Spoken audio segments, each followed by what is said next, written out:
Hi 7th class students, how are you? I hope that you all are fine and I hope that you all are doing well in this lockdown.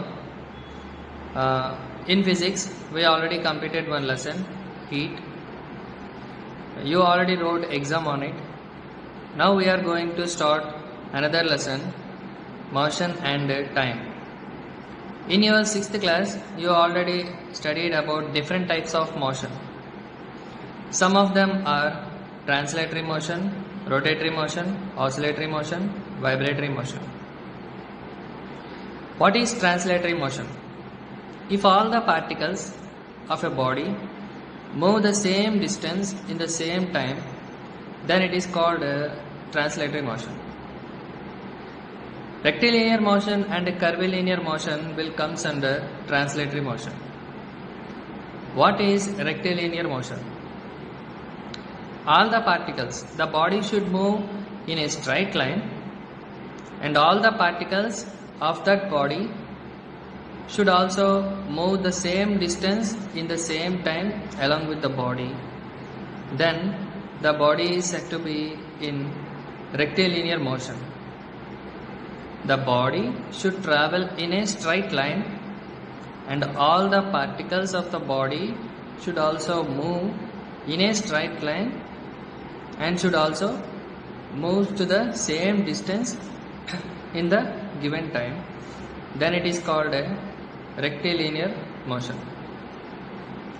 Example, if a car is moving and the windows of the car, the mirrors of the car, the headlights of the car, all these are moves in a straight line along with the car. And if you take any 2 points on the car and draw lines from the 2 points, that lines will be parallel to each other. That type of motion is said to be rectilinear motion. What is curvilinear motion?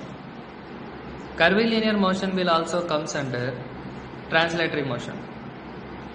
The body here should move in a curve. The body, if a vehicle is taking a turn, left turn or right turn, all the parts inside the vehicle should also take turn. The body is taking a curved path, moving in a curved path. So all the parts which are there in the body should also move in that curved path. Then it is said to be a curvilinear motion. And this curvilinear motion will also comes under translatory motion. Now oscillatory motion. What is oscillatory motion? It is a type of repeated motion. If there is a movement, the movement is repeated over and over, the same movement is repeated over and over, then it is said to be oscillatory motion. Example of oscillatory motion is swing. During the swing, how it will move, how the cradle will move, it will move over and over in the same path. It is said to be oscillatory motion. Now vibratory motion. The to and fro motion is said to be, if a body is moving to and fro, then it is called a vibratory motion. A rubber band, if you pluck a rubber band, how it will move to and fro, that motion is said to be, that type of motion is said to be vibratory motion. Now rotatory motion. If all the particles in the body are moving circularly, are moving around the axis.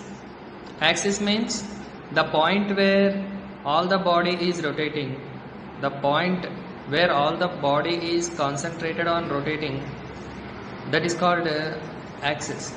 All the particles should move around the axis, then it is said to be rotatory motion. If you are spinning a ball, then it is said to be rotatory motion. Take a ball and rotate it, spin it.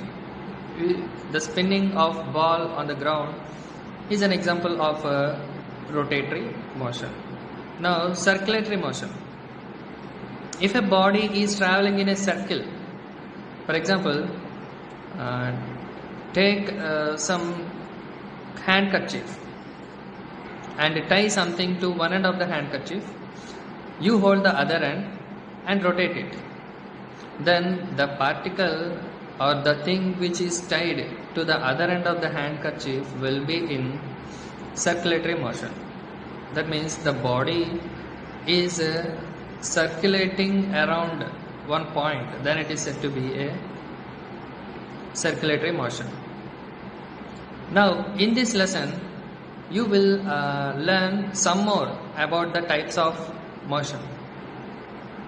For example, in the textbook they are given a table. Explain the motion of bullock cart. How the bullock cart is moving? Bullock cart motion is a translatory motion. That means it will take a turn or it will go in a straight line.